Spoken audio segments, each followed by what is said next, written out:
ruining your stuff. And lately, my son has been ruining this plant I have. He's been poking his little fingers in it. And I was thinking, okay, how in the world can I get him to stop doing this? And there's two ways to mitigate this. The first way is to replace the behavior with something similar for what they can do. And the second thing is just to completely remove the thing so that they don't have access to it. And so for the first thing, for example, my son is putting holes in my plant. He's sticking his little fingers in there that he's not supposed to be doing. So I'm going to replace the behavior with something similar. So what I'll do is give him paper and a hole punch. So when I see him putting holes in my plant, I will say, you may not put holes in my plant. You can put holes in this paper. And I'll give him the paper and I'll give him the hole punch.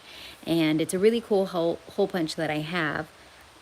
It looks like a greater than or less than sign, like in math, and they just squeeze it with their fingers. So it's going to be actually a really good fine motor activity to get strength in their hands. And I'm just replacing that behavior. He wants to stick holes in something, he can stick holes in paper.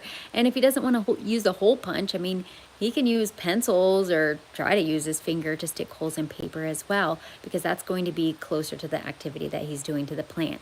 And the thing is that it might take a lot of repetition for him to stop this behavior.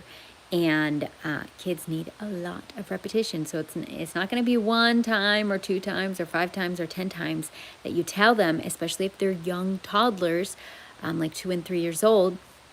So you need to do it over and over again to teach them this. So when I see him putting his fingers in my plant, I'm going to say, you may not put your fingers in my plant. You can put your fingers in, wait, not fingers in my plant. You may not put holes in my plant. You can put holes in paper.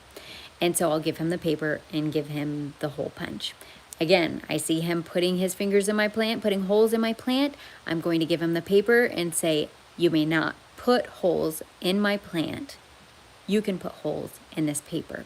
So I'm replacing it with the same behavior, but telling him what he can do. So again, if this is something like your child is throwing something that they're not supposed to be throwing, you may throw balls outside. So give them exactly what they can do to replace the behavior and do that consistently. Now, the easier way is going to be remove it.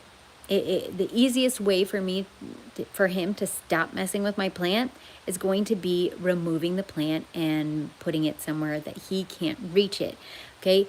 Remember, it is your toddler's job to kind of investigate their world and see how it works. And so if you don't have the things that they can break or ruin in their world, then they won't have access to it.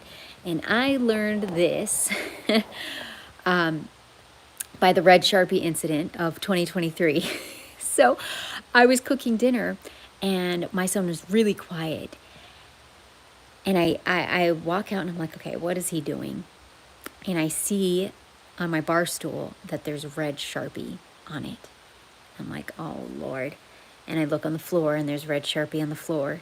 And I'm walking down the hall and there's more red Sharpie on the floor. It's just kind of like he took the red Sharpie and he's like, I'm gonna put a little bit of here and a little bit of there. And I see it on the walls.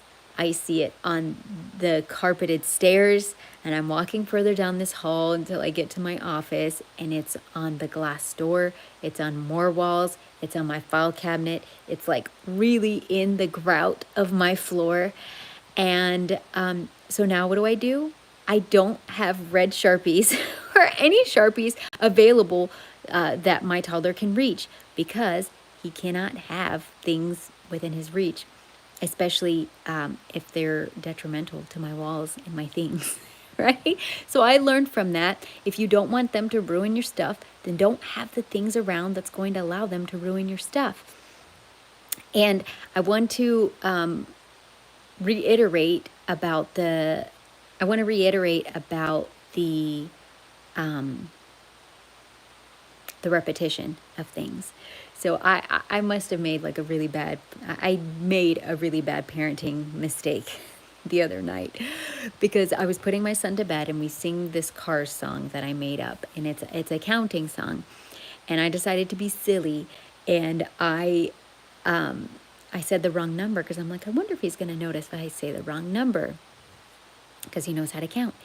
And so I had 2 cars left, but I said 7 cars. And he thought it was so funny. He definitely caught it right away. And he's like, no, that's not 7 cars, ha ha ha. And then he started doing it, and we had a great time. It was fun. And like, the next 2 nights we had a little fun with it, but I was able to like rein it in and then continue with our nighttime routine. Well, but every night after that, he has been going wild with this little joke of saying the wrong number. And I'm like, oh man, I made a mistake, because he can go forever with this.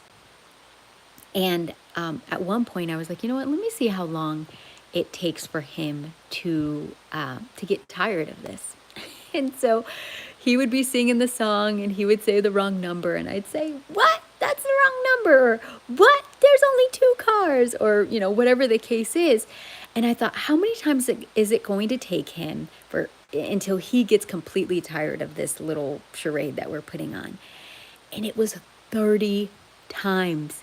30 times we did this little joke, and I just had to rein it in at that point. And I was like, okay, we got to move on with nighttime.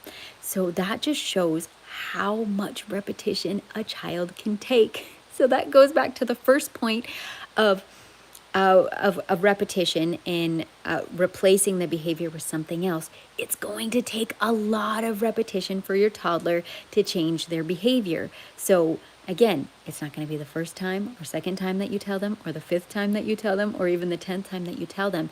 When you're replacing these behaviors, it's going to take a lot of repetition and patience on your part. So if you don't want to put in the work, if you don't want to teach them that, just keep things out of their reach so that they don't ruin your stuff.